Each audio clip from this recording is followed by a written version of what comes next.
मैं दिव्या सुनीता मिश्रा बहुत प्यारा सा बेटा विवाह की सुनाने जा रही हूँ। कैसा लगेगा कमेंट में आप लोग जरूर बताना। चैनल पे नए हैं तो सब्सक्राइब शेयर और लाइक करना। किया मौरा बानाई गया गजादर अरे प्याग बेनी माधव किया मौरा बानई श्री राम रे ललनवा रे किया मौरा बानई श्री राम रे ललनवा नहीं मौरा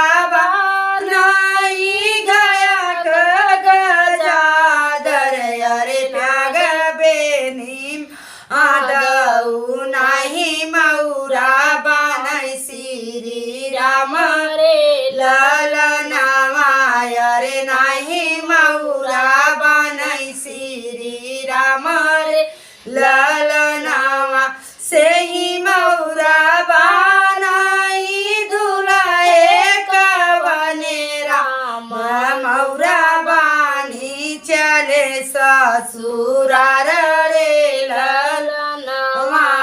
रे मौरा बानी चले ससुरार रे ललनवा भीतराई बायु की बहरे दुलैना देई थमती माउरवा क गोपरे ललनवा रे थमती माउरवा क गोपरे ललनवा कैसे के तामी स्वामी मौरे का गोपावा रे खड़ा बायनी बाबा हमारा रे ललनवा रे खड़ा बायनी चाचा हमारा रे ललनवा जब मोरे बाबा दई कन्या दनावा रे तब थाम अब मौरे का गोपरे ललनवा रे तब थाम अब मौरे का गोपरे ललनवा एक रति के चलती उदाना हमारे नगरिया